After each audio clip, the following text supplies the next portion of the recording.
अस्सलाम वालेकुम सर, मैं डॉक्टर सैयद ज़ैनुल आबदीन नकवी गिलानी यूके से हूँ। मेरी वालदा नकवी, वालिद गिलानी सैयद थे। वालदा शिया और वालिद सुन्नी थे।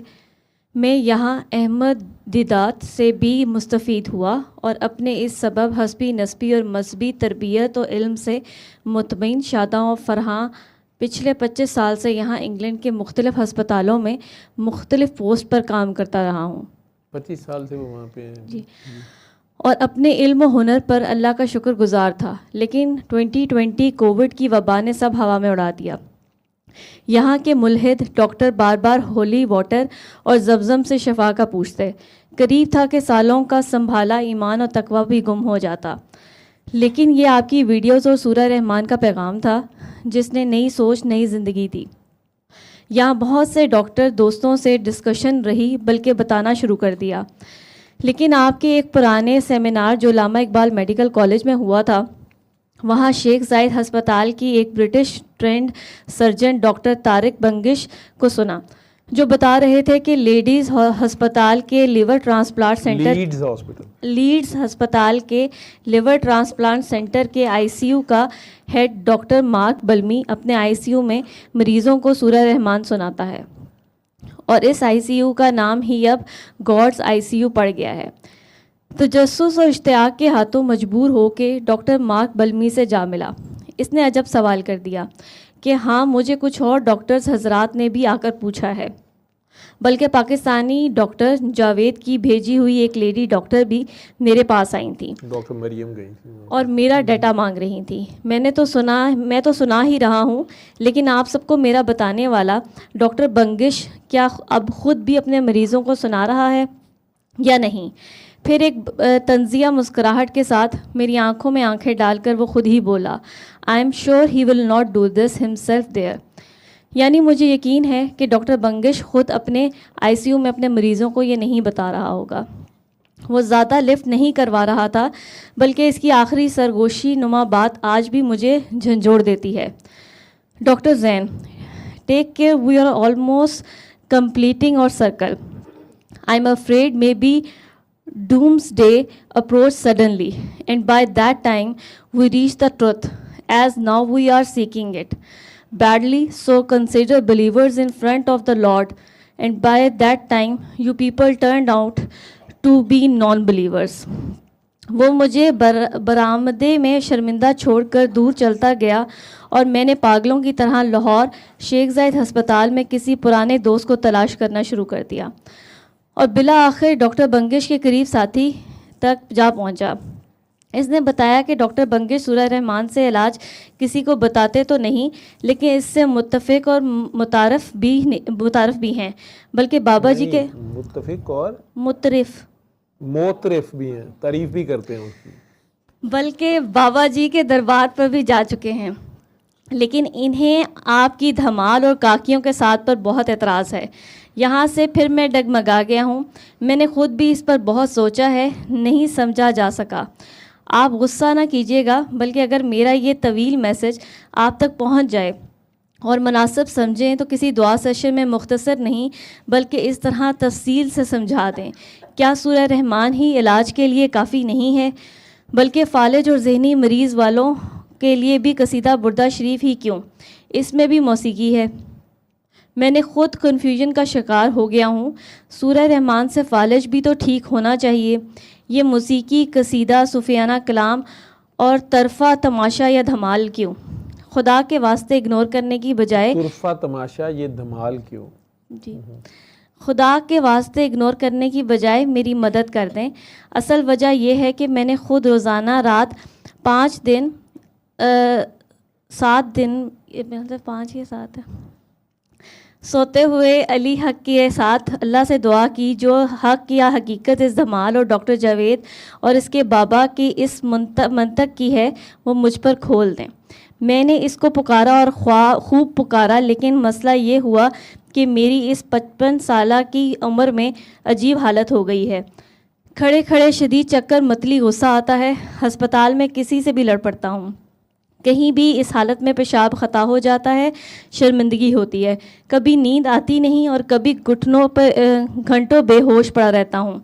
मैंने यहाँ से फेलो डॉक्टर्स से डिस्कस कर लिया, टैबलेट्स। जी जी, नहीं पढ़ा जा रहा। सर मैं टैबलेट्स क्या बोलूँ, टैबलेट्स हैं, अच्छा, ओहो, ठहर उसने वो मेडिसिन के नाम लिखे जी हुए जी हैं। मेडिसिन के वो नाम बेसिकली ये ले लें, मेरे इसमें होगा सॉलिफन आगे बढ़।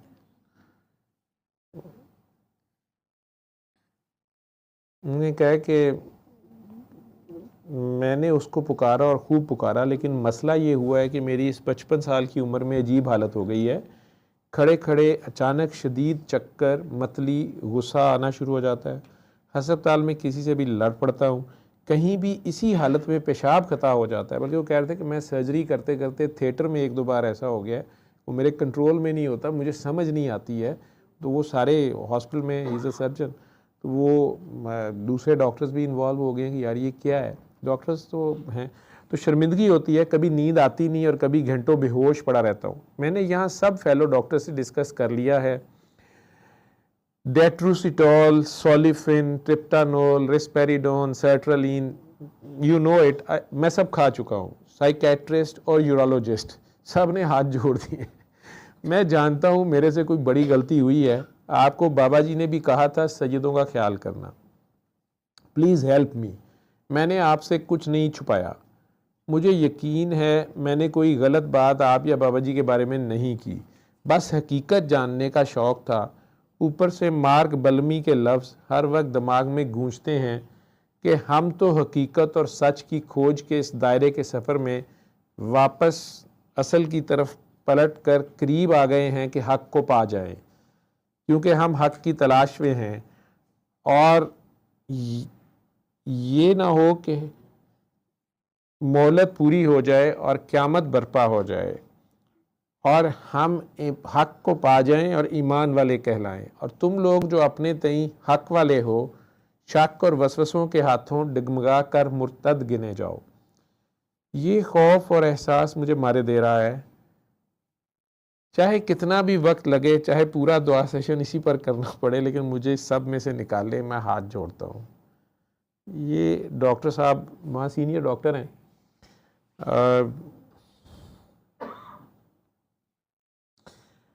डॉक्टर साहब, मैं थोड़ी सी आपसे फ़ोन पे बात हुई थी।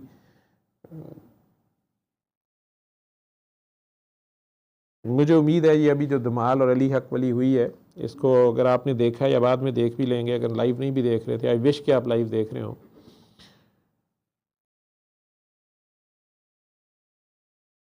आप अपने इल्म,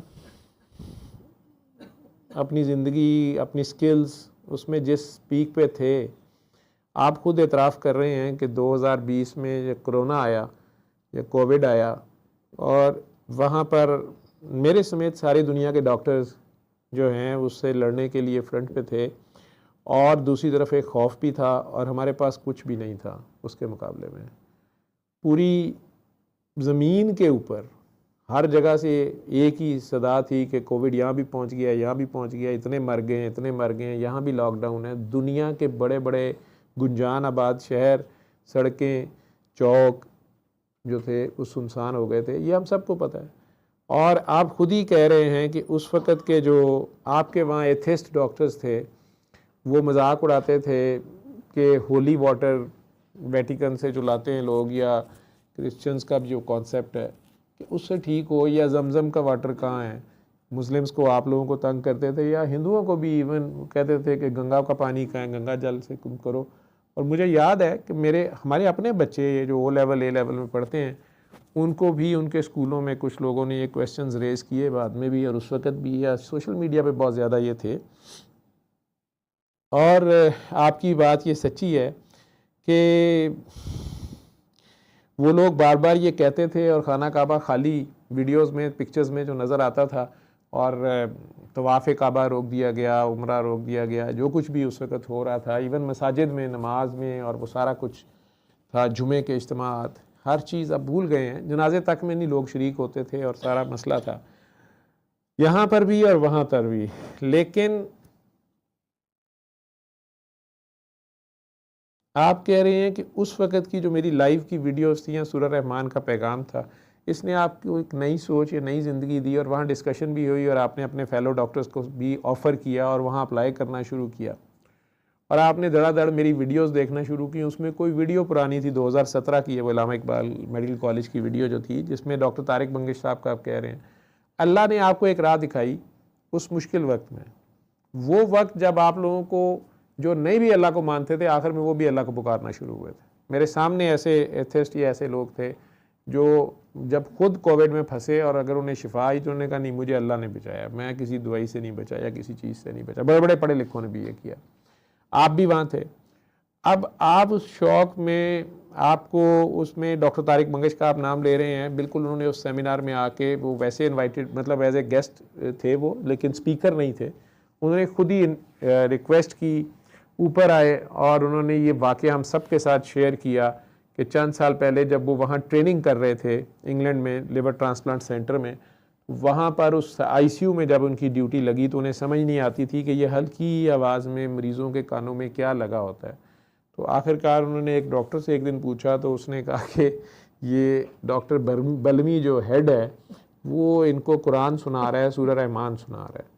और फिर इन्होंने इसे कंफर्म भी किया, लेकिन उन्होंने ये वाक़या सुनाया, लेकिन उन्होंने कहा कि डॉक्टर उस वाक़े में ही बता रहे थे कि वैसे वो इस पर डिस्कशन नहीं करता, बात नहीं करता, लेकिन उसकी आईसीयू में लगता है और वो पेशेंट उस आईसीयू में शिफ्ट किए जाते हैं जिनको अब मेडिकली अब कुछ नहीं हो सकता। तो उस आईसीयू में उन पेशेंट्स को शिफ्ट करके, जो एक किस्म के डंप किए होते पेशेंट्स हैं, उनके ऊपर वो सुनवाता है। और उस आईसीयू का नाम हस्पताल वालों ने आहिस्ता आहिस्ता नर्सेज से लेके डॉक्टर्स में सूरह रहमान सुनवाने की वजह से नहीं, उन्हें नहीं पता वो क्या करता है अंदर, लेकिन वहाँ जो रिजल्ट्स मरीज़ों पे आए हैं कि वो हैरान कुन तौर पे बहुत से मरीज़ जो ठीक हुए हैं, तो उन्होंने उस आईसीयू का नाम गॉड्स आईसीयू रख दिया। ये डॉक्टर तारिक बंगिश साहब ने उस वक्त उस टेस्टिमोनी एक दी थी। मैंने भी वो जब बात किया उनसे सुना, तो वहाँ पर मेरा एक बड़ा पुराना दोस्त है एमरजेंसी मेडिसिन में, गैस्ट्रोएंटरोलॉजी में, डॉक्टर जावेद इश्तियाक, मैंने उससे रिक्वेस्ट की कि यार वो डॉक्टर बलमी से मिलो या मेरी बात करवा देना, या मैं उससे पूछना चाहता हूँ। और उन्होंने उससे, जावेद ने शायद लीड्स में काम भी किया हुआ है, वो गया, लेकिन उसने कहा कि यार वो नहीं मिला या वो मिलना नहीं चाह रहा, वो कहता है मैंने इस टॉपिक पे नहीं मिलना। मैंने फिर कुछ अरसे के बाद डॉक्टर मरियम जमील थी, मेरे काकी हैं, अब ज़रा कम आती हैं, बड़ी बिजी हैं आजकल बच्चों के साथ, उस वक़्त अभी वो यूके में ही काम कर रही थी, उससे मैंने बात की तो मरियम वहाँ चली गई, शायद खातून होने की वजह से या वैसे, उसने उसको मिल लिया और उसे पूछा कि तुम क्यों आई है। उसने स्ट्रेट फॉरवर्ड, मैंने से कहा था मेरा बता देना, उसे कहा कि इस तरह डॉक्टर साहब हैं लाहौर में जावेद, और वो आईसीयू में ये सुनवाते हैं और मुख्तलिफ पेशेंट्स पे, लेकिन हम अपने मुल्क में इससे पब्लिश नहीं कर सके। और मरियम को ये गलती उससे हो गई या उसको मेरी बात समझ नहीं आई, इसने उसे ये कह दिया कि आपका जो डाटा है हमें दे दें। डाटा कोई भी साइंटिस्ट अपना नहीं देता। वो इससे थोड़ा सा ऑफेंड हो गया, उसने कहा मैंने तो डाटा नहीं देना, तुम लोग अपना डाटा छाप दो, ठीक है। लेकिन उसने पूछा पहले, तो इसने मेन क्वेश्चन ये था कि इसने उसे पूछा कि आपको कहाँ से ये आइडिया मिला या क्या कर रहे हैं। तो उसने कहा मैं सऊदीया में पोस्टेड था और रियाद में मुझे ये बात पता चली थी, ठीक है। ईयर वो वही बता रहा था जब मैं रियाद में था। आई डोंट नो कि उसको उसके साथ किसने डिस्कस किया, मेरी तो मीटिंग उससे नहीं हुई, लेकिन बहरहाल 2 साल वो वही हैं जब मैं भी उस हॉस्पिटल में था जहाँ की वो बात कर रहा है। तो उसने कहा कि मैं इस आइडिया को यहाँ अप्लाई किया है, और ज़्यादा डिटेल उसने नहीं बताई कि उसको कहाँ से पता चला। तो उसने कहा कि मैं इसके ऊपर, मरियम से उसने कहा कि मैं इसके ऊपर रिटायरमेंट के बाद कुछ लिखूँगा, अभी नहीं। ये मुल्क जो है, तुम अपने मुस्लिम कंट्री में, मरियम को उसने ये कहा कि उस डॉक्टर जावेद से कहना, if he is practicing this in that country in ICU and still he is facing a resistance, कि उसको वहाँ पर उतना वेलकम नहीं किया जाता और उसको इसके ख़िलाफ़ मुखालफत भी बर्दाश्त करनी पड़ रही है, या वो छाप भी नहीं सका इसके रिज़ल्ट्स, या उन्हें एक्सेप्ट नहीं किया जाता, जो कि कहने को एक मुस्लिम कंट्री है। तो उसे कहना कि ये कंट्री जो है ना, ये इनलाइटेंड नहीं है, ये हिपोक्रेट्स हैं, ये उसके वर्ड्स थे।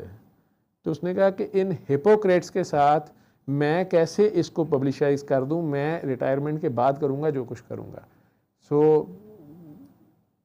मेरी तरफ से उसे बेस्ट विशेस कह दो और कीपिंग ऑन और वो सारा ऑन द गुड वर्क और जो भी था। तो डॉक्टर मरियम साहब आ गई, उसने कहा सर उसने इससे ज़्यादा बात नहीं की, ऐसे बात की है। ये हमारा भी एक्सपीरियंस था डॉक्टर साहब, अगर आप सुन रहे हैं।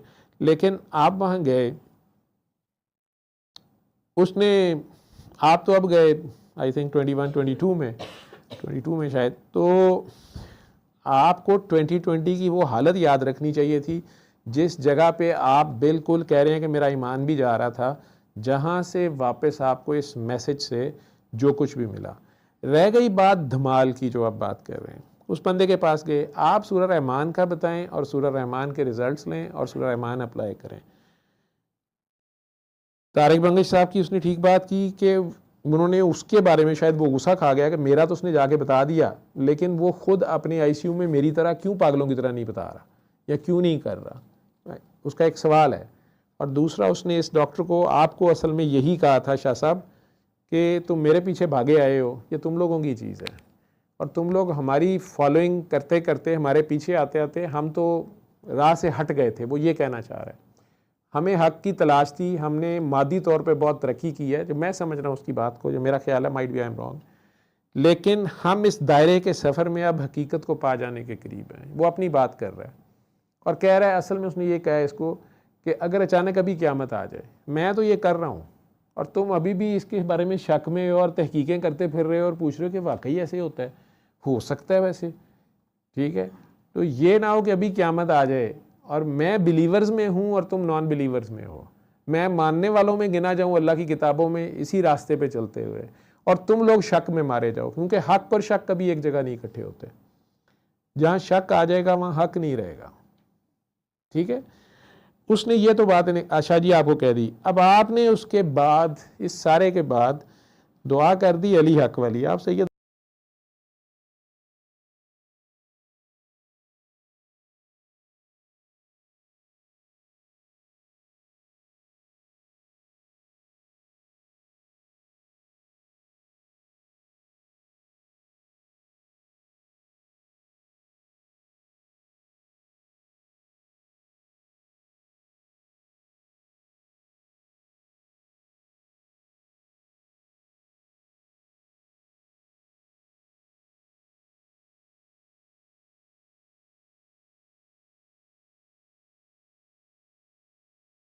सवाल कि सूरह रहमान ही क्यों नहीं और कसीदा बुर्दा शरीफ भी फालिज वाले के लिए क्यों, या धमाल क्यों, जब बाकी काम सारा सूरह रहमान कर रही है।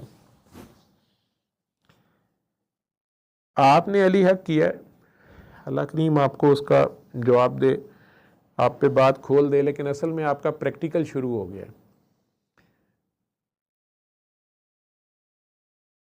एक छोटी सी मिसाल दूंगा, अल्लाह ने आपको सर्जन बनाया, अच्छा डॉक्टर बना दिया, उसके बाद एडिशनल ये एक तरीका इलाज आपको पता चला, आपने उस ज़माने में उसको इस्तेमाल किया जब आपकी डॉक्टरी, आपकी सर्जरी फेल थी, उसे इलाज किया गया, आपको अल्लाह ने उससे फ़ायदा दिया, आपके इर्द गिर्द वालों को दिया, अच्छी बात थी। आप इसी के ऊपर रिसर्च करते हैं, आपका ये इल्म था, आप बंदों के खोज में पड़ गए कि बाबा जी का या जवेद साहब का ये क्या तमाशा है। हमारा कोई तमाशा नहीं है भाई, हम खुद तमाशा बने हुए हैं। हीरा मंडी में तो वो धमाल करते थे, करवाते थे।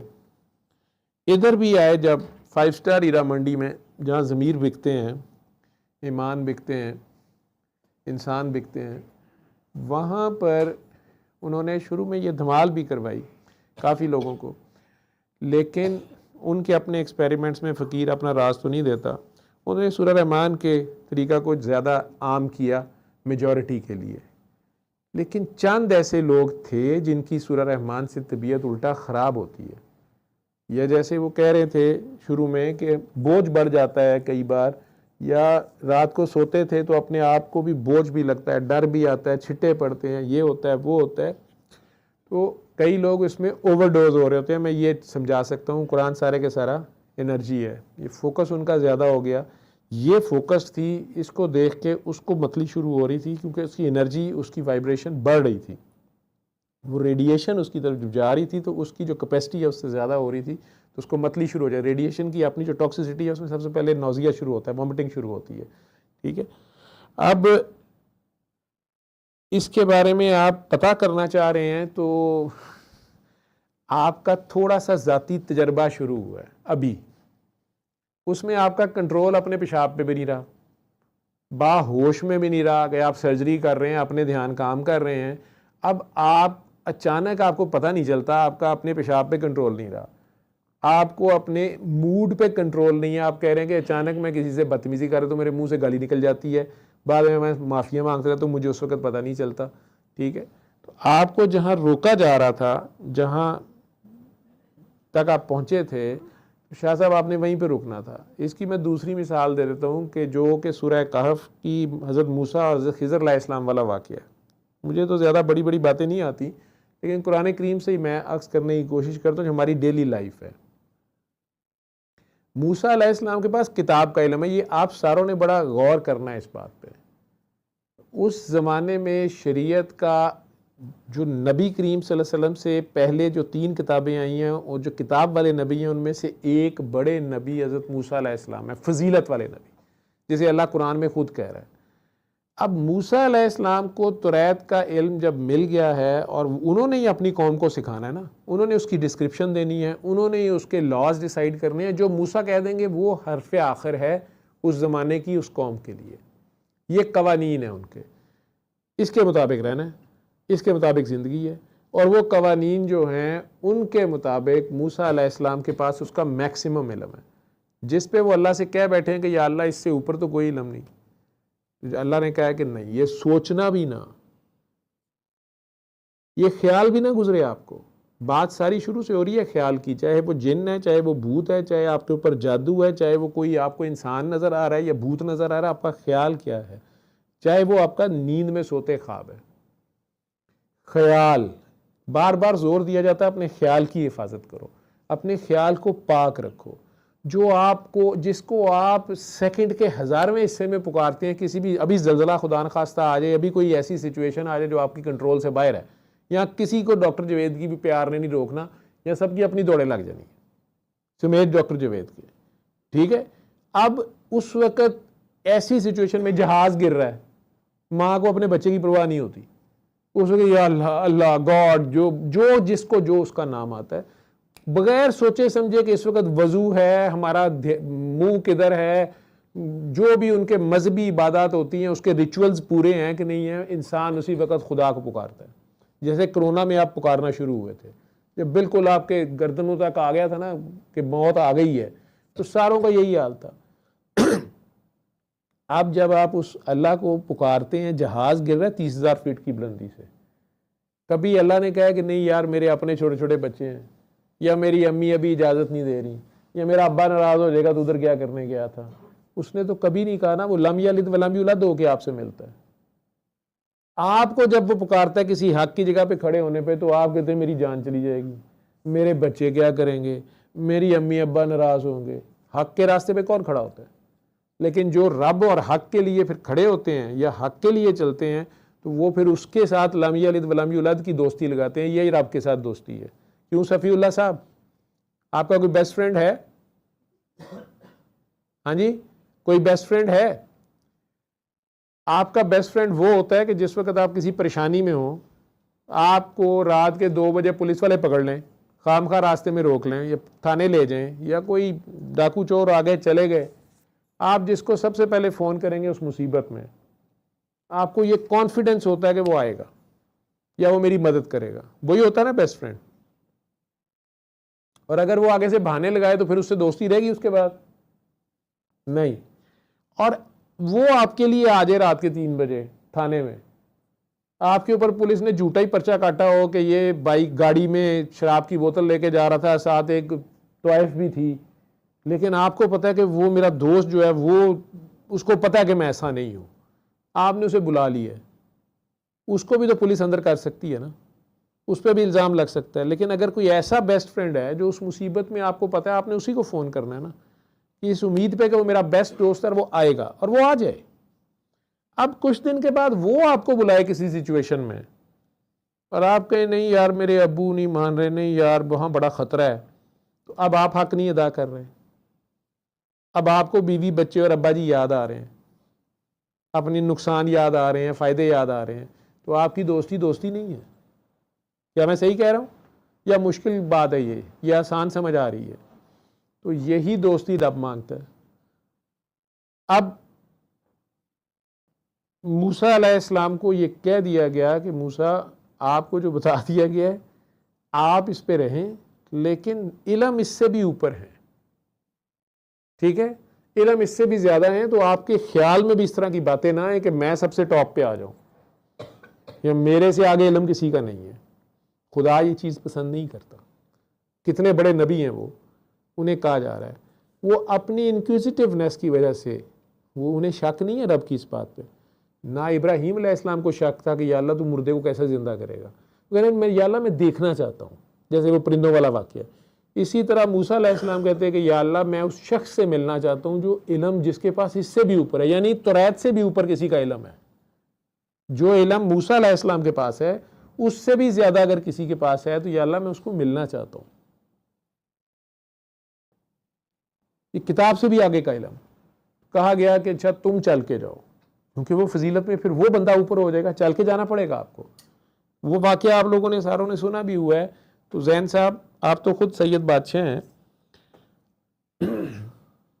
क्या कहा था खिज़र अलैहिस्सलाम ने कि यार आप क्यों आए हैं, आप मेरे साथ नहीं चल सकेंगे, ये बातें आपको हज़म नहीं होंगी, आप बर्दाश्त नहीं करेंगे, क्योंकि जो आपका इल्म है उससे शायद बियॉन्ड बात होगी तो आपको नहीं हज़म होगी।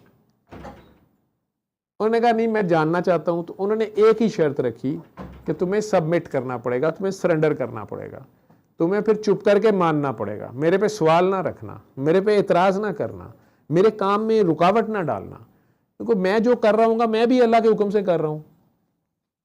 हज़रत खिज़र अलैहिस्सलाम के बारे में बहुत डिबेट है, क्या वो नबी हैं या वो कोई फरिश्ता हैं या अल्लाह की क्या वो बंदा है। एक वक्त का हाजिर नबी मौजूद है, उसके अलावा भी एक बंदा ऑपरेट कर रहा है उस इलाके में या उस इलाके से परे कहीं भी, जहाँ भी वो चल के गए हैं, और उसके काम ही अजीब है।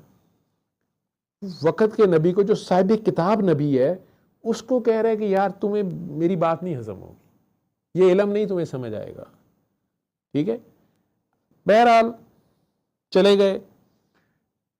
पहले स्टेप पे ही मूसा अलैहिस्सलाम बोल पड़े। जब वो कश्ती दरिया से पार की है और कश्ती के अंदर उन्होंने सुराख कर दिया, मूसा अलैहिस्सलाम ने कहा जी बच्चे छोटे हैं, उनकी कश्ती है, उन्होंने दरिया पार कराया, हमारे से मेहरबानी की, आपने सुराख कर दिया। उन्होंने कहा तुम जो बात नहीं जानते, तुम्हें मैंने कहा था कि तुमने मेरे काम में इंटरफेयर नहीं करना। उन्होंने कहा सॉरी मुझे एक चांस दे।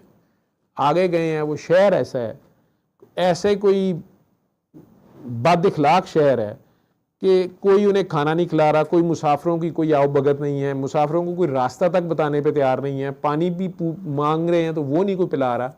आखिरकार दोनों थक के एक दीवार के साए में बैठ गए। वहाँ पे भी बंदा निकला है, उसने कहा मेरी दीवार के साए में क्यों बैठे हो, उठो यहाँ से। वहाँ से भी उठना पड़ गया, हालांकि उसका क्या जा रहा है अगर साए में बैठे हुए हैं और वो दीवार गिर रही है। तो अब खिज़र अलैहिस्सलाम उस दीवार को जो है सपोर्ट लगाना शुरू कर देते हैं। मूसा अलैहिस्सलाम इतराज़ करते हैं कि यार ऐसे बदतमीज़ लोग हैं, ऐसे बदइखलाक लोग हैं, और ऊपर से ये दीवार के साए में हमें बैठने नहीं दे रहे, आप इनकी गिरती दीवार को सपोर्ट कर रहे हैं, बचाने की कोशिश कर रहे हैं। उन्होंने कहा मैंने तुम्हें कहा था ये काम नहीं करना, तुम्हें मेरे काम में इंटरफेयर नहीं करना। तीसरी जगह पे वो एक बच्चा गली में खेल रहा है, बहुत प्यारा छोटा बच्चा मासूम, और खिज़र अलैहिस्सलाम अचानक उसको कत्ल कर देते हैं। इस पे तो मूसा अलैहिस्सलाम चीख ही उठते हैं, कहते हैं मैंने इससे आगे जाना ही नहीं है, मैंने भी इल्म हासिल नहीं करना, मुझे छुट्टी दे दें, मुझे हजम ही नहीं हो रही है बातें कि आपने मासूम बच्चा कत्ल कर दिया, मुझे तो नहीं समझ आ रही, अब मुझे सिर्फ समझा दें, बाकी मैंने जाना है। जिस पे उन्होंने उन्हें वजाहत की कि यार वो कश्ती जो थी वो आगे जाके बादशाह एक पकड़ रहा था, यानी अगले बादशाह ने कहीं जंग पे जाना था। जैसे हमारे यहाँ पे नहीं वो वैगने बसें पकड़ लेते हैं अगर अपोजिशन का जलसा कैंसिल करना हो, या ट्रालर बेचारे सारे कंटेनर उनके पकड़ लेते हैं और रोक लेते हैं, तो ट्रालों वाले आपस में एक दूसरे को बोले आगे फट दे पे जाती भेजो, ठीक है। तो वो जो कश्ती थी, उन्होंने कहा मैंने उसमें इसलिए सुराख किया था कि वो बादशाह कहा जी ना करे, मैं डिस्टर्ब हो रहा हूँ, कि वो कश्ती आगे बादशाह पकड़ रहा था, उसने जंग पे शायद लेके जाना था। अगर वो कश्ती में सुराख ना हो तो वो कश्ती काबू आ जाएगी। वो बच्चे अपनी रोज़ी रोटी कमा रहे हैं, मैंने उनमें सुराख इसलिए किया है कि वो बादशाह देखेगा कि ये तो डैमेज्ड कश्ती है, तो इसको जंग में नहीं लेके जाएगा, इनकी बचत तो हो जाएगी, बल्कि यही कश्ती है, ज़्यादा आमदन होगी। लेकिन देखने में उनकी नई कश्ती में मैंने सुराख कर दिया एक साइड पे या डैमेज कर दिया। दीवार का किस्सा ये था कि वो बंदा तो बदतमीज़ था, या वो शहर वाले तो बदतमीज़ थे, लेकिन एक यतीम बच्चे का माल उस दीवार के नीचे था। अभी वो बच्चा छोटा है, फिलहाल मैंने उस दीवार को सपोर्ट कर दिया। ये अपने वक्त पे फिर गिरेगी, उस वक्त वो बड़ा हो गया होगा, वो अपना माल वहाँ से नीचे से जो दरियाफ्त होगा उस पर कब्जा कर लेगा, ये अपना हिस्सा ले लेगा। उसके बाप ने वहाँ की दफनाया हुआ यतीम है वो। तीसरा बच्चा मैंने इसलिए कत्ल कर दिया है कि इसके माँ बाप बहुत नेक हैं, लेकिन ये बच्चा जो है इसको शैतान ने शैतानी काम पे लगा दिया और इसने बड़े होकर बड़ा हरामी काम, इसने हरामी होना है और ये माँ बाप को बदनाम करेगा, उनको भी, वो इसके पीछे जलील होंगे। मैंने इसको मार दिया। अब अल्लाह ने गवाही हज़रत खिज़र की दी हुई है और ये कहा हुआ है कि यार वो मेरा ही बंदा है और उसका इल्म जो है वो तुम्हारे इल्म से भी ज़्यादा, किताब के इल्म से जो हज़रत मूसा अलैहिस्सलाम के पास है उससे भी ज़्यादा है। अगर अल्लाह ने गवाही ना दी हो तो फिर तो मूसा अलैहिस्सलाम ये शायद एक्सप्लेनेशंस माने ही ना, लेकिन चूंकि खुद अल्लाह ने उन्हें गवाही दी है, उन्हें माननी पड़ी है। हमें सूरह कहफ क्यों सुनाई जाती है? उसमें गार वाले लोगों का भी किस्सा है। कहते हैं मौला हुसैन ने कूफा वालों को उस नेज़े पर भी ये सुनाई। उस गार वालों का भी किस्सा है कि वो 309 साल के बाद भी वापस आ गए। अल्लाह चाहे तो वो अल्लाह के नाम पे शहीद हुए थे, वापस भी आ गए, पता नहीं कैसे आ गए, अल्लाह बेहतर जानता है। फिर जुल्करनैन बादशाह का भी किस्सा, जिसका आजकल बहुत जोर है कि वो पोर्टल्स उसने क्रॉस किए नहीं किए, वो एक अलग कहानी है। इसी तरह हज़रत अबू हुरैरा जो हैं, नबी करीम सल्लल्लाहु अलैहि वसल्लम के सहाबा कराम में लेट आए हैं, मदीना शरीफ के दिनों के हैं, और बिल्लियों को दूध खाना शाना ही पिलाते रहते थे। लेकिन नबी करीम सल्लल्लाहु अलैहि वसल्लम ने उन्हें असहाबे सुफ़ा का प्रिंसिपल मुकर्रर कर दिया। उस असहाबे सुफ़ा में हज़रत सुलेमान फ़ारसी से लेके अबू ज़र गफ़ारी जैसे लोग हैं। सईदना उमर फ़ारूक रज़ी अल्लाह तआला अन्हु और हज़रत अबू बकर सिद्दीक़ दोनों ने मिल के कुछ टोटल 8 हदीसें की हुई हैं नरेट, और हज़रत अबू ज़र गफ़ारी से कुछ हज़ार में ज़्यादा ही हैं, हज़ारों में। उन्होंने एक बार उन्हें रोक लिया, पकड़ लिया। सईदना उमर फ़ारूक ने एक बार अबू हुरैरा को रज़ियल्लाहु अन्हु को एक बार थप्पड़ भी मार दिया था। वो वाक़या मैंने भी सुनाया हुआ है यहाँ पे। हजूर ने वही की हालत में उन्हें कह दिया, वो ढूंढते पहुँचे, उन्होंने कहा कि जाओ सबको कह दो जिसने कलमा पढ़ लिया बख्शा जाएगा। वो शोर डालते हुए चले गए। हजूर ने अपनी जूती भी दी निशानी के तौर पे, लेकिन हज़रत उमर फ़ारूक ने उन्हें थप्पड़ मार दिया कि ये बात तुम मत कहो, या मुझे पहले हजूर से तस्दीक करने दो, फिर सरकार के पास भी है सारे। अब यही हज़रत अबू हुरैरा हैं, और सईदना उमर फ़ारूक ने, ये वाक़या ऑथेंटिक ये भी हिस्ट्री में है कि उन्हें कहा कि आप इतनी अहादीस नरेट करते हैं, आप आखिर में आए थे, आपको डर नहीं लगता कोई बात इधर से इधर ना हो जाए हजूर के बारे में? मैंने और हज़रत बकर ने आपसे ज़्यादा टाइम गुजारा है, मार के हमने 8 बातों में हम मुतफिक हुए हैं कि बिल्कुल ऐसे ऐसे ऐसे ऐसे बात हुई। तो आप इतनी ज़्यादा हदीस भी देते हैं, लेकिन मुझे लगता है आपके पास कोई इल्म ऐसा है, आप रिस्क ले नहीं सकते। एक बार मैंने आपको मारा भी था कि वो बात ना करो, सारी बातें ठीक हैं, लेकिन आपके पास कोई ख़ास इल्म है, कैसे आपको इतना याद है? आप बाद में आए हैं, फिर उसकी डिस्क्रिप्शंस हर वाक़े के बारे में आपको याद है। उन्होंने कहा कि उमर, मुझे नबी से इल्म के 2 थैले मिले, एक वो जो मैंने सब में आम कर दिया, दूसरा अगर मैं खोलूँ ना तो सबसे पहले तुम मुझे कत्ल कर दोगे, अगर तुम कहते हो तो मैं खोलता हूँ। तो सैयदना उमर फ़ारूक ने कहा कि नहीं नहीं नहीं, मैं ही खुलवाना, रहने दें, मुझे जितना बताया गया उतना काफ़ी है, ठीक है? अगर सरकार ने बताना होता तो मुझे बता देते। तो मेरी कैपेसिटी या मेरी अंडरस्टैंडिंग या मेरा जो स्टाइल है, जिस तरह मूसा अलैहिस्सलाम को जो इल्म दिया गया वो इल्म दिया गया, इस तरह हज़रत उमर को नबी करीम सल्लल्लाहु अलैहि वसल्लम ने जो बताया, जितना बताया, उन्होंने कहा मैं इतने में ही ठीक हूँ। इसलिए वो कहते हैं ना कि यार लोगों, मैं तुम्हारी ज़ाहिर देखूंगा, मुझे ये ना कहना तुम्हारी बातन क्या थी, नीयत क्या थी, मुझे नहीं पता, मैंने ज़ाहिर हुए फैसले करने हैं, मैं उस पर करूँगा, और इस तरह मेरे साथ चलो। ये 2 वाक़े सुना के मैं ये नहीं कह रहा कि मेरे पास कोई ख़ास इल्म है या कुछ भी है, लेकिन डॉक्टर साहब, आप डॉक्टर हैं, आप मुझे ये कह रहे हैं कि वाई नॉट ओनली सूरह रहमान। मैंने आपको कहा कि बिल्कुल ये यूनिवर्सल ट्रूथ है, इससे हर तरह की बीमारी ठीक हो रही है। कुरान करीम जो है ये खुद शिफा है। अब कुरान का एक ज़ाहिर है, एक बातिन है, उस बातिन का भी एक बातिन है। मैं इन चीज़ों में भी नहीं जाता, मज़हब को मैं नहीं उधर ज़्यादा जाना चाहता। मैं एज ए डॉक्टर ही आपसे बात करता हूँ कि अगर किसी की कुरान करीम सुनते हुए तबीयत ख़राब हो रही है, या कुरान करीम पढ़ने से तबीयत ख़राब हो रही है, या उसकी कैफियत ऐसी हो रही हैं कि उसके ऊपर कई लोग ये रुकिया से इलाज करते हैं, और जिन लोगों की रुकिया से तबीयत ख़राब होती है वो कहते हैं इस पर जिन्न है या भूत है या जादू है या नॉन मुस्लिम जिन्न है या जादू है या कुछ है। हर एक का अपना इल्म है। मैंने आज इस बात को 20 साल हो गए हैं, कुछ दावा तो नहीं है, लेकिन यही इलाज करते हुए जितने लोग भी आए हैं, मैंने उन सभी को, बाकी सबको मैं सूरह रहमान का सबक देता हूँ, इन लोगों को मैं रोक देता हूँ।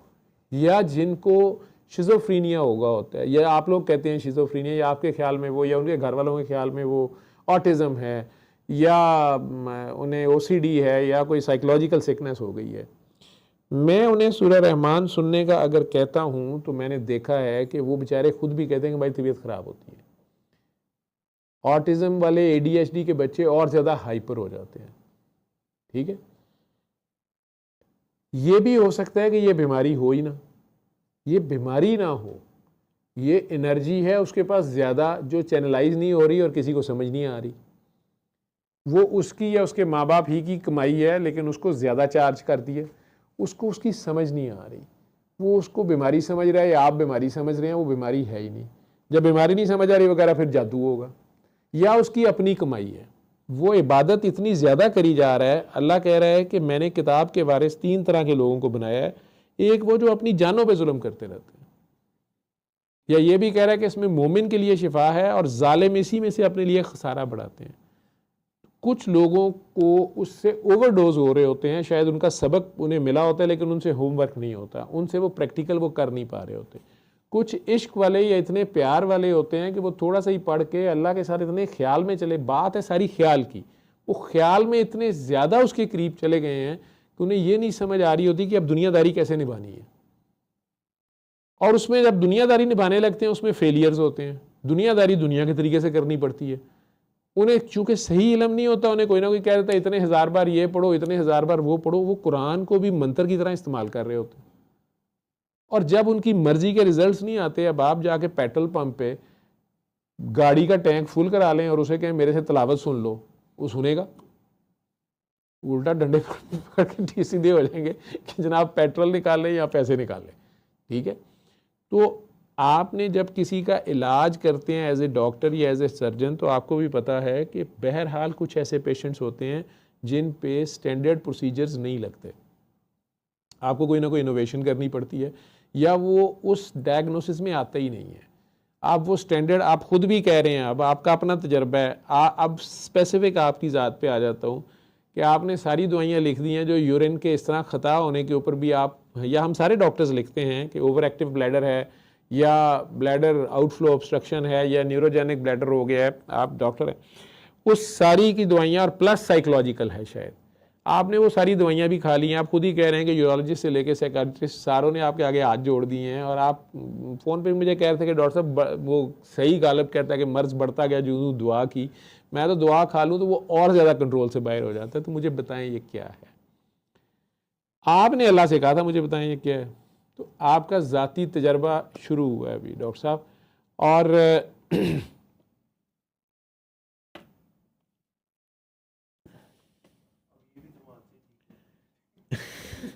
ये धमाल ही मैंने उन्हीं के लिए करवाई थी।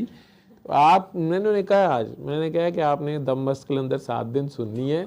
आप कहते हैं वाई म्यूज़िक, ठीक है। अब आपका सूरह रहमान से नहीं मसला हल हो रहा, आपका डॉक्टरी की दवाई से भी नहीं हो रहा, सिक्का राइजुल वक्त जो भी एलोपैथी उससे भी नहीं हो रहा, और आप खुद इतने बड़े सर्जन और डॉक्टर हैं, और आप खुद कह रहे हैं कि ये होता क्या है। मेरा कोई मसला ही नहीं है कि मैं साइकोलॉजिकली मुझे आउट ऑफ द ब्लू एकदम मतली शुरू हो जाती है, चक्कर आते हैं, गुस्सा आता है, मैं अगले बंदे को कहता हूँ, मेरे मुंह से गाली फजूल सी निकल जाती है जो मैं नहीं देना चाहता लेकिन निकल जाती है। वहाँ पे तो गोरे हैं, वो तो नहीं बर्दाश्त करेंगे, या उस हॉस्पिटल में। तो वो सारा कुछ हो चुका है, लेकिन चूंकि पुराना बंदा है लोग अंडरस्टैंड करते हैं, या उन्होंने नोट किया है कि यार अब ये तो नहीं हो सकता कि थिएटर के अंदर ये ऑपरेट करते हुए एक बंदा खड़ा पेशाब कर रहा है, ठीक है। तो उन्हें थिएटर के अंदर तो वैसे ही इन्फेक्शन का मसला पड़ गया सारा, तो वो चूँकि बार बार वाक़या हुआ है, उन्होंने दवाइयाँ भी दे दी हैं, सारा कुछ का प्रोफेशन का मसला है। तो डॉक्टर साहब आपने दम मस्क के अंदर सुबह दोपहर शाम 7 दिन सुननी है। आई विश कभी आप पाकिस्तान आए, अपना एक्सपीरियंस शेयर करें, जहाँ जो कुछ जहाँ से अल्लाह आपको गुजारेगा आप ही बताएं धमाल किया है, मैंने क्या बतानी, मुझे तो पता कोई नहीं है। ये पागलों का इलाज है यार, ये पागल के तरीके से है। यानी एक बंदा है वो अपने होश में नहीं है, उसको सूरह रहमान सुनने के लिए मैं कहता हूँ आंखें बंद करो, वो आगे से आंखें भी नहीं बंद कर रहा, सुन भी नहीं रहा, हंसी जा रहा है, या वो कहता है इसको बंद करो। ये ऐसी भी हालत हो जाती है, बड़े ब्लास्फेमस किस्म के वो कमेंट्स दे देते हैं, मुंह से उनके गालियाँ निकल जाती हैं। उन लोगों के लिए है नहीं, उनकी तबीयत ख़राब होती है, बाहर को भागते हैं उठ के। उसमें से कईयों को मैं ये करने को कह देता हूँ, इसको ऐसे समझें, मेरा तो इलाज करना मकसद है, मैं इसकी कोई मजहबी तोजी नहीं दे सकता, ना मैं इसे मजहब कह रहा हूँ, मैं एक तरीका इलाज कह रहा हूँ। ये अकल से कुछ बाला जाने की बात है। जब आप घूमते हैं तो आपको चक्कर आना शुरू हो जाते हैं, चक्कर आना शुरू हो जाते हैं तो आपकी अपनी अकल समझ बूझ मत बच जाती है, जो आपका कंट्रोल है वो आपके हाथ से निकल जाता है, ज़मीन डोलना शुरू हो जाती है। तो ये जहाज़ कहीं और खलाओं में जाने के चक्कर में होता है, आपकी जो सोच का आपका जो महवर है वो चेंज हो रहा होता है। उसमें अगर कोई बंदा फोकस्ड है सिर्फ अपने अल्लाह की ज़ात पे, उसकी सोच ज़्यादा पाक और खालिस है, ठीक है, उस यूं कह लो कि विरलिंग के दौरान, ठीक है, उस वाव रोले के साथ, जैसे हम तो वाव रोला बोलते हैं और वैसे उसे क्या कहते हैं इंग्लिश में, साइक्लोन, ज़रा वो तो समुद्री तूफान हो गया, सॉरी वेलपूल भी कहते हैं, या टॉर्नेडो ज़रा बड़ा हो जाए, तो ये उसके साथ आप भी लपेटे जाएंगे, ठीक है। अपनी अकल समझ छोड़नी पड़ जाएगी। मेरी बेटी जब ओ लेवल कर रही थी, मैं आज भी मैं ये बात सोची जा रहा, मैं उसका जिक्र भी करते हुए मुझे डर आता है, उसने करबला की कहानी पढ़ ली, वहाँ पे उसके साथ जो क्लास फेलोज़ थी, टीचर थी, आपस में वहाँ कोई डिस्कशन हुई। मुझे याद है कि उसको बुखार हो रहा था बहुत ज़्यादा और वो ठीक नहीं हो रही थी, कोई समझ नहीं आ रही थी, दवाइयाँ उसको भी दी गई। 6वां या 7वां दिन था, उसकी बहुत तबीयत ख़राब थी। मैंने उसे टेस्ट भी सारे करवा लिए, निकला कुछ नहीं।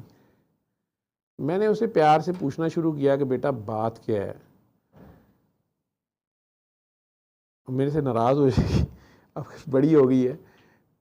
उसका सीक्रेट है मेरे लिए, उसने आंखों से उसके आंसू गिरी जा रहे थे। उसने कहा बाबा मैं अल्लाह से दुआ कर रही हूँ कि मुझे करबला का सच जानना है। मैं लर्ज उठा, जिस तरह डॉक्टर साहब आपने कहा ना कि मैंने हक सच जानना है। मैंने उस बेटी को मैंने कहा बेटा ये क्या दुआ कर रहे हो आप ये क्यों कह रहे हो, आपको किस बात में शक, क्या पूछना है मेरे से पूछो। खैर उसने मुझे थोड़ा सा बड़ा ज़िद करने पे मेरे थोड़ा सा वाक़या सुनाया कि इस तरह क्लास में बहस हुई है, ठीक है, और वो क्लास फेलोज़ थी, फिर टीचर्स भी थी। उसमें उसको ये बात हज़म ही नहीं हो रही थी कि मुसलमान नबी करीम सल्लल्लाहु अलैहि वसल्लम के नवासे या घर के बच्चे या जो ख़वातीन हैं उनके साथ, मतलब वो इस बात को हज़म नहीं कर पा रही। वो कह रही ये हो ही नहीं सकता, ये कैसे, मतलब ये कैसे है। जो भी उसे बात पता चली, मैंने उसे कहा कि जी बिल्कुल वाक़या तो ऐसे, और हिस्ट्री की बुक में लिखा भी हुआ था। अब वो बार बार कही जाए कि how come this is possible, how they will face profit, how we will face profit. अब वो इस बात भी रोई जाए कि 1400 साल बाद वो आई है और वो कही जा रही है कि हम नबी पाक को कैसे फेस करेंगे, कैसे हो सके, हम कैसे, मतलब नबी पाक के सामने फिर कैसे जाएंगे। नहीं बाबा वो हम हज़रत इमाम हुसैन के, वो अजीब सी उसकी बातें। बुखार उसको 105 चढ़ा हुआ। तब मुझे समझ आई कि ये अल्लाह के साथ, ये जिस फ्रीक्वेंसी पे ये गई हुई है, ये बुखार तो इसको वो चढ़ा हुआ है, जैसे कहते हैं कैफियत, कैफ, सुरूर कैफ अगर आपने पढ़ा है, ठीक है ना, हर चीज़ का कोई एक नशा है, एक कैफ है, एक सुरूर है।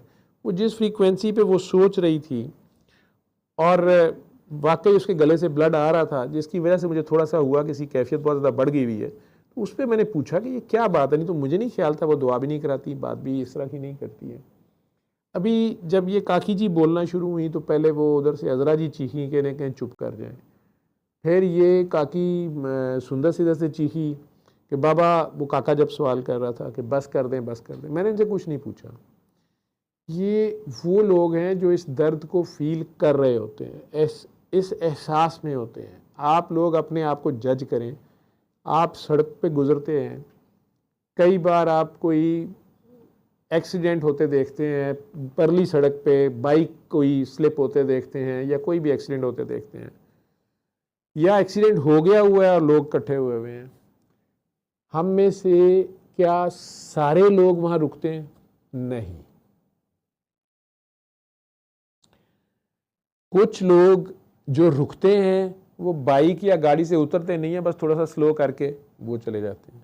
कुछ उतरते हैं, पूछते हैं क्या हुआ, कैसे हुआ, अच्छा 15 को बुला लिया, नहीं बुला लिया, मर गया, बच गया। और कुछ वहाँ देख के ही चीख पड़ते हैं, रोना शुरू कर देते हैं। अब गाड़ी आगे भी ले जाएं, वो कांपी जा रहे होते हैं, रो रहे होते हैं और उसके लिए दुआ कर रहे होते हैं। फिर एक काकी जी, डॉक्टर साहिबा सैयदजादी, वो बस पे ट्रेवल करती थी, झेलम आती जाती थी। उन्होंने एक बार मुझे रो के बताया कि बाबा, मुसलमानों को, मर्दों को क्या हो गया है। मैं वैगन में बैठती हूँ, मेरे साथ कोई फजूल आदमी बैठता है, मैं एक साइड पे हो जाती हूँ, वो फिर आगे बढ़ता है। अगर मैं उसे डांटती हूँ, मैंने कहा गुस्से से डांटा करो या कंडक्टर को क्या करो, बस वाले होगा, कहती बाबा वो बाकी सारे मर्द हंस रहे होते हैं और वो पूरे 3 घंटे 4 घंटे में ये बदतमीजी करता रहता है और मैं अपने आप को बचाती हूँ या जैसे भी करती हूँ। कोई, और ये एक नहीं, कोई भी हो सकता है। तो ये एक हरामजादा तो हो सकता है, लेकिन ये जो बाकी हंस रहे होते हैं, क्या वो मर्द होते हैं? कभी कभार कोई एक मर्द बोल पड़ता है, उसको डांटता है, तो मैंने देखा है थोड़ा सा फर्क पड़ता है। लेकिन कई बार वो आगे से उसे कहता है तेरी बहन लग दी है, तो वो उस बात पे उसे मारना शुरू, तो पागल ही हो जाते हैं। तो अगर मैं बहन लग भी जाऊं उसकी, या वो मुझे बहन समझ ले, तो क्या हो जाएगा, वो उसको गाली समझता है। ये क्या सोच है? आप जो मर्द हजरात सुन रहे हो और बैठे हुए हो, आप देख लो कि ऐसे वाकयात में हम में से कितनों का क्या रिएक्शन होता है। मैंने लाहौर के अंदरून शहर का वो दौर देखा है जब कोई भी अकेली औरत वहाँ बड़े आराम से फिर सकती थी, मर्दों की निगाहें नीचे होती थी। मैं अंदरून शहर की बात कर रहा हूँ। बड़ी तंग गलियाँ भी हैं, बड़े तंग बाज़ार भी हैं, बहुत गुंजान आबादी है। भाई कह के एक दूसरे को बुलाया जाता था। और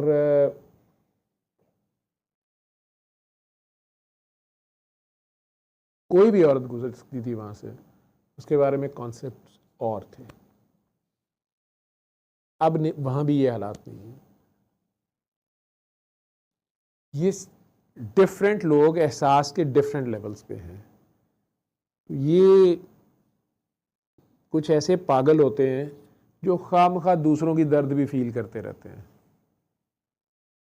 लेकिन रब के साथ इनकी बातचीत अजीबोगरीब होती है। ये किसी का दर्द देख के ही चीख उठते हैं, दीवानों की तरह उठ के भाग पड़ते हैं या घूमना शुरू कर देते हैं, या एक अजीब इनकी दर्द है।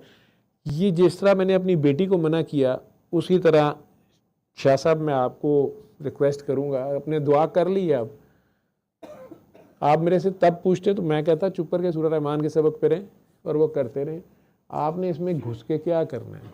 आपको किसने कहा कि आप डॉक्टर जावेद को कोई महात्मा मान लें या बाबा जी को कोई महान हस्ती मान लें? एक तरीका इलाज बताया गया है, आपके हथे चढ़ा है, आपके काम आया, आप उसे करें।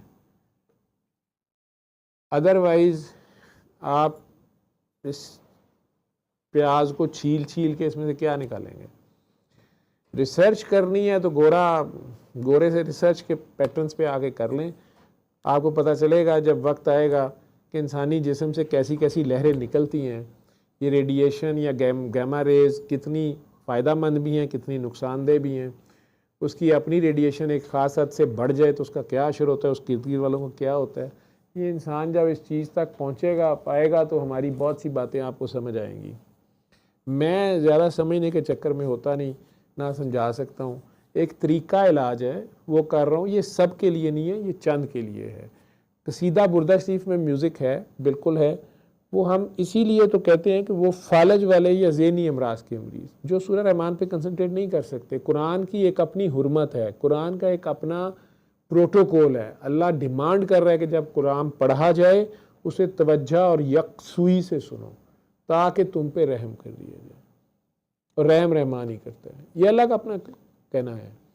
लेकिन अगर एक मरीज़ है उसकी ज़हनी हालत ही ऐसी नहीं है, उस पर शरीयत लगती ही नहीं है, चलें आपके ख्याल में वो शिज़ोफ्रीनिया, ओसीडी या बाइपोलर का पेशेंट है, उसे जिन भूत जादू उसने बनाया हुआ, वो जी पागल है जी, साइको है, तो भाई उसको कुरान आप सुनाएं और वो उठा के उसको फेंक दे या कहे इसको बंद करो या कुछ करो, फिर आपको गुस्सा चढ़ेगा। या आप उसे कह रहे हैं इसको मुअद्दबाना सुनो, वो नहीं सुन रहा, वो इधर उधर देख रहा है, उसका कसूर नहीं, आपका कसूर है, उसके लिए वो इलाज नहीं है। लेकिन फालज हो गया, एक बंदा पैरालाइज हो गया, तो बस हमने उसका एक तरीका बता दिया, आपका हजम होता है, दिल करता है आपका कर लें, नहीं करना आप ना करें। बाकी अदरवाइज इसकी वैसे रिसर्च करें, आप इसकी खोज करें। उसमें आपने बड़ी दुआ मांग ली है तो आप कहते हैं कि मैंने इसके या अल्लाह मेरे पे हक खोल, तो वो आपका सेल्फ प्रैक्टिकल शुरू हो गया। ठीक है, उस सेल्फ प्रैक्टिकल में से जब आप गुजरेंगे, अल्लाह करे आप हक तक पहुंच जाएं, जितनी भी आप पे बात खुलेगी, तो इतना मुझे पता है कि आपके सामने अगर कोई कहेगा ना कि मैंने ये बात जाननी है, तो आपने उसे कहना कि यार चुप कर जा। ठीक है, क्योंकि बलमी ने आपको असल में यही कहा था, उसने कहा था कि मानने वाली बात है, इसको चुप करके मान जाओ। ठीक है, शक में ना पड़ो, ये ना हो कि अभी क़यामत आ जाए और तुम शक वालों में से हो और हम हक वालों में से खड़े हुए हों, क्योंकि हम हक की तलाश में थे और मुझे बात मिल गई है, मैं बताई जा रहा हूँ अपने मरीजों को। तुमने भी करना है तो कर लो। वो डॉक्टर जाके मेरी कहानियां तो सुना रहा है, वाह वाह सुभान अल्लाह, लेकिन खुद वो बता नहीं रहा, तो वो क्यों नहीं बता रहा, ये उसका बहुत बड़ा सवाल है। कुरान के दावेदार तुम हो, मुसलमान तुम लोग बने हुए हो, डॉक्टरी मेरे से यहाँ से वो सीख के चला गया मेरे आईसीयू से, वो सर्जन है जो भी है, but why he is himself not applying this in his ICU या इसके पेशेंट्स पे, प्राइवेट पेशेंट्स पे, या वो पहली थेरेपी ये क्यों नहीं ऑफर कर रहा, अगर तुम लोग इसको इतनी बड़ी चीज समझते हो। मैं तो आगे बताना शुरू हो गया हूँ, और लास्ट रिजॉर्ट पे मैं तो इस मुल्क में बता रहा हूँ जहाँ पे उन्हें एतराज़ नहीं है, वो कहते हैं इन मरीजों से जान छुड़ाओ, ये पैसा खर्च हो रहा है, सारा NHS को फंड करना पड़ रहा है, जो भी है, तो वो उनको सिर्फ सूरह रहमान सुनवा रहे हैं। रिजल्ट्स आ रहे हैं, उन्होंने गॉड्स आईसीयू। ठीक है, उन्हें कोई मसला नहीं है इसमें किस फेथ से ट्रीट कर रहा है, क्या कर रहा है, क्या नहीं कर रहा है। उनके नज़दीक ऑलरेडी वो पेशेंट्स गॉन पेशेंट्स हैं, वो लॉस्ट पेशेंट्स हैं, DNR डू नॉट रिससिटेट वाले पेशेंट्स हैं, उन पे वो कर रहा है, खामोशी से कर रहा है। उसने उसे डाटा के तौर पे इसलिए नहीं छापा कि वहाँ पे भी यही मसले पड़ेंगे कि जी आपने इंस्टीट्यूशनल रिव्यू बोर्ड से पूछा, नहीं पूछा, आपने एथिकल कमेटी के आगे पेश हुए, नहीं हुए, आपने ये किया, नहीं किया, चूँकि उसकी इकनॉमिकल इफ़ेक्ट उसका देखा जाएगा। अगर इतनी आसानी से मरीज़ों का इलाज होना शुरू हो जाए और ये बात इंटरनेशनली लिख दी जाए और उसका पेपर छप जाए एक स्ट्रॉन्ग डाटे के साथ, तो बहुत बड़ी फार्मा इंडस्ट्री जो है वो इसको कैसे काउंटर करेगी, एक फ्री ऑफ कॉस्ट इलाज को। इसकी इम्प्लीकेशंस आप लोगों को पता नहीं है क्या है, तो डॉक्टर साहब तो आप समझते हैं, तो आप उसके पास गए तो आपको उसने ये दो बातें बड़ी खूबसूरत कही और आपके लिए इसी में सारा जवाब था। उसके बाद भी आप बंगश साहब तक पहुँचे, बंगश साहब ने आगे से आपको धमाल का उस बंदे ने सुना दिया।